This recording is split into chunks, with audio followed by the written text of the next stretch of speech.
Well, I want to start by talking about one particular story, The Soul is Not a Smithy. How would you describe this story? As longer than I intended it to be. A little kid with attention problems in school is not attending on a very dramatic day for him, where his teacher kind of has a psychotic breakdown. His substitute teacher starts writing "kill them" over and over on the blackboard, and then when these kids in the fourth grade start realizing what he's doing, that he's basically lost his marbles, they panic. Yes. But your narrator who's reflecting back on that time. His mind was actually elsewhere because he'd been staring out the window, watching other strange stuff.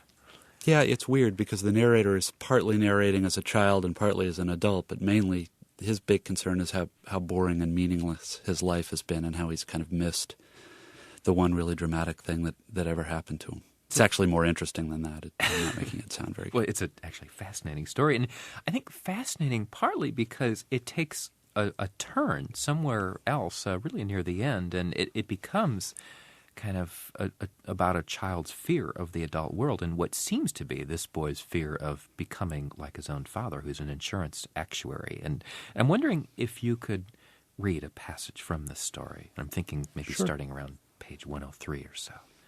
So I should start now? Mm-hmm. Yes. Okay. For my own part, I had begun having nightmares about the reality of adult life as early as perhaps age 7. I knew even then that the dreams involved my father's life and job and the way he looked when he returned home from work at the end of the day. His arrival was always between 5:42 and 5:45, and it was usually I who was the first to see him come through the front door. What occurred was almost choreographic in its routine. He came in already turning in order to press the door closed behind him. He removed his hat and topcoat and hung the coat in the foyer closet, clawed his necktie loose with 2 fingers, took the green rubber band off of the dispatch, entered the living room, greeted my brother, and sat down with the newspaper to wait for my mother to bring him a highball. The nightmares themselves always opened with a wide-angle view of a number of men at desks in rows in a large, brightly lit room or hall. The desks were arranged in precise rows and columns like the desks of an R.B. Hayes classroom, but these were all more like the large, gray steel desks that the teachers had at the front of the room, and there were many, many more of them, perhaps 100 or more, each occupied by a man in suit and tie. If there were windows, I do not remember noticing them. Some of the men were older than others, but they were all obviously adults, people who drove and applied for insurance coverage and had highballs while they read the paper before dinner. The nightmare's room was at least the size of a soccer or flag football field. It was utterly silent and had a large clock on each wall. It was also very bright. In the foyer, turning from the front door while his left hand rose to remove his hat, my father's eyes appeared lightless and dead, empty of everything we associated with his real personality. He was a kind, decent, ordinary-looking man. His voice was deeply pitched but not resonant. Soft-spoken, he had a sense of humor that kept his natural reserve from seeming remote or aloof. Even when my brother and I were small, we were aware that he spent more time with us and took the trouble to show us that we were important to him a good deal more than most fathers of that era did. It was many years before I had any real idea of how our mother felt about him.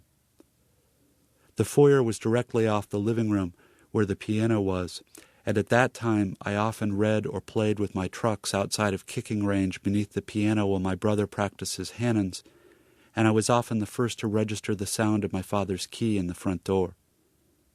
It took only 4 steps and a brief sock slide into the foyer to be able to see him first as he entered on a wave of outside air.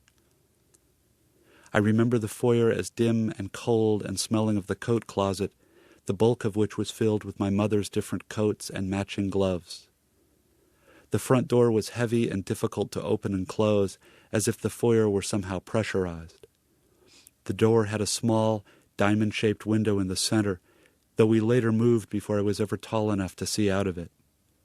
He had to put his side into the door somewhat in order to make it close all the way, and I would not see his face until he turned to remove his hat and coat.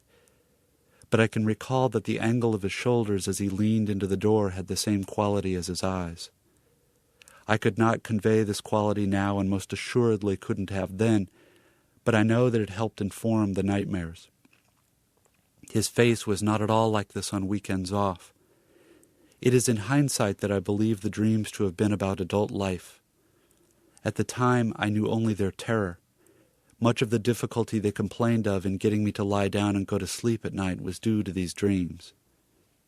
Nor could it always have been dusk at 5:42, though that is what I recall its being, and the inrush of outside air he brought with him as cold and scented with burnt leaves and the sad way the street smelled at twilight, when all of the houses became the same color and all of their porch lights came on like bulwarks against something without name. His eyes, when he turned from the door, didn't scare me, but the feeling was somehow related to being scared. Often I still had a truck in my hand. His hat went on the hat rack, his coat shouldered out of, then the coat was folded over his left arm. The closet opened with his right hand, the coat transferred to that hand while the third wooden coat hanger from the left is removed with his left hand. There was something about this routine that cast shadows down deep in parts of me I could not access on my own. I knew something of boredom by then, of course, at Hayes and Riverside, or on Sunday afternoons when there was nothing to do, the fidgety type of childhood boredom that is more like worry than despair. But I do not believe I consciously connected the way my father looked at night with the far different and deeper soul-level boredom of his job, which I knew was actuarial because in second grade everybody in Mrs. Claymore's homeroom had had to give a short presentation on what our father's profession was. I knew that insurance was protection that adults applied for in case of risk, and I knew that it had numbers in it because of the documents that were visible in his briefcase when I got to pop its latches and open it for him. And my brother and I had had the building that housed the insurance company's headquarters and my father's tiny window in its face pointed out to us by our mother from the car. But the actual specifics of his job were always vague. And they remained so for many years. Looking back, I suspect that there was something of a cover your eyes and stop your ears quality to my lack of curiosity about just what my father had to do all day. I can remember certain exciting narrative tableaux based around the competitive, almost primitive connotations of the word breadwinner, which had been Mrs. Claymore's blanket term for our father's occupations. But I do not believe I knew or could even imagine, as a child, that for almost 30 years of 51 weeks a year, my father sat all day at a metal desk in a silent, fluorescent-lit room, reading forms and making calculations and filling out further forms on the results of those calculations, breaking only occasionally to answer his telephone or meet with other actuaries in other bright, quiet rooms, with only a small and sunless north window that looked out on other small office windows in other gray buildings. The nightmares were vivid and powerful, but they were not the kind from which you wake up crying out and then have to try to explain to your mother when she comes what the dream was about so that she could reassure you that there was nothing like what you just dreamed in the real world.